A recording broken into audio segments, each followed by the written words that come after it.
This is very dangerous. It's a wake-up call to let people know that you have to take this seriously, not just like, oh, let's get those right-wingers, let's put them to jail and all of this stuff. No, this is much more than that. Why was it that way? What powers do people have that are really upset and angry at government? So it's not, that alone would not drive anyone to Washington. I think there was just such an unbelievable dissatisfaction.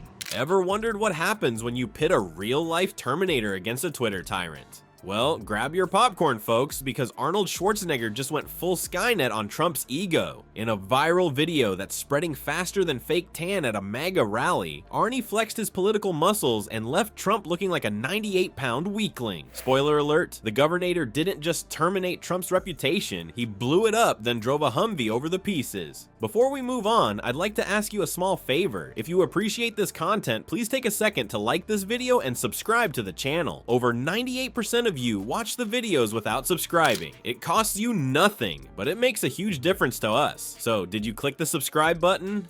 Great, thank you so much. Now, back to the video. Well folks, it looks like Arnold Schwarzenegger isn't just pumping iron these days, he's flexing his political muscles too. As an immigrant to this country, I would like to say a few words to my fellow Americans. President Trump sought to overturn the results of an election, and of a fair election. President Trump is a failed leader. He will go down in history as the worst president ever. The good thing is that he soon will be as irrelevant as an old tweet. Very aware of Kristallnacht, or the Night of Broken Glass. It was a night of rampage against the Jews carried out in 1938 at the Nazi equivalent of the Proud Boys. The Terminator himself decided to drop a truth bomb on Trump, and let me tell you, it was more explosive than any action scene he's ever filmed. Picture this: Arnold, probably wearing his "I'll be back" bathrobe, fires up his camera for a Trump takedown that would make even the toughest movie villain quake in their boots. But instead of blasting away with guns blazing, Arnie goes for the jugular with some heavy-duty comparisons. He likens the Capitol riot to Kristallnacht in Nazi Germany. Talk about a plot twist. It's like he's saying, listen up, you numbskulls. I've seen this bad movie before, and trust me, the sequel is even worse. You have worn so many hats in your lifetime. A bodybuilder, a movie star, governor of California. You're using this chapter of your life to speak out against hate, against anti-Semitism in particular. Anything that I see that really bothers me, I get involved with it. If it is the fight against fossil fuels and to create a clean environment, if it is motivating people to get up and to go. And so it became kind of alarming to me, and I said to myself, you know, you don't have to just sit there and watch this whole thing. I think that you can get involved and use your platform.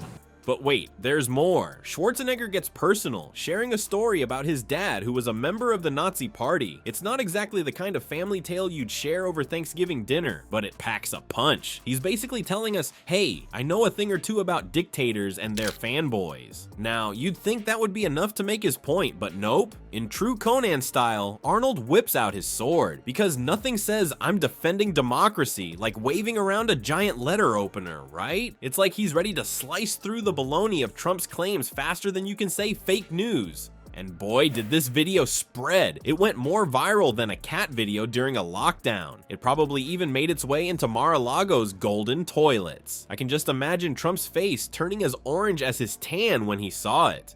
But the real kicker? Arnold calls Trump the worst president ever and a failed leader. Ouch! That's gotta hurt more than getting your hand crushed by a Terminator.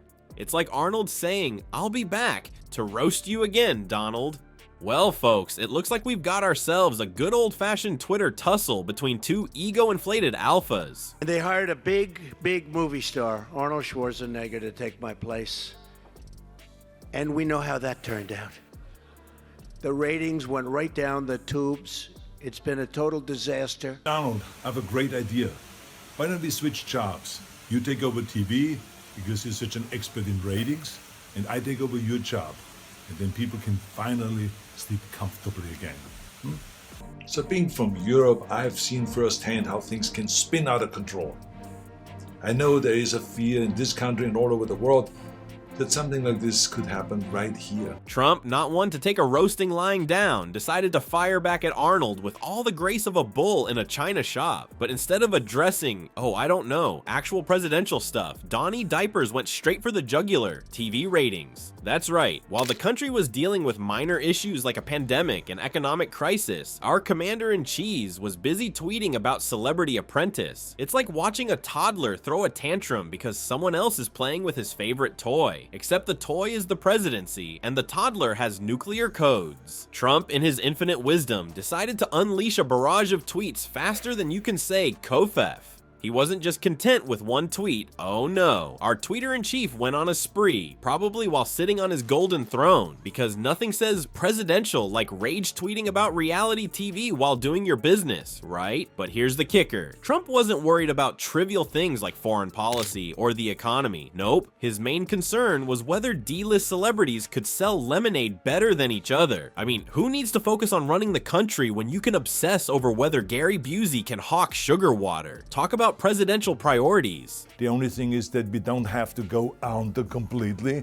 We don't have to wait for that moment. Let's change and let's go and be more open and go back to this kind of like a big tent idea of Ronald Reagan. And I think this is why we have helped it to some extent here in California with the getting rid of gerrymandering and to do redistricting reform and to have open primaries. Independents are about to overtake Republicans in California. What can California do differently?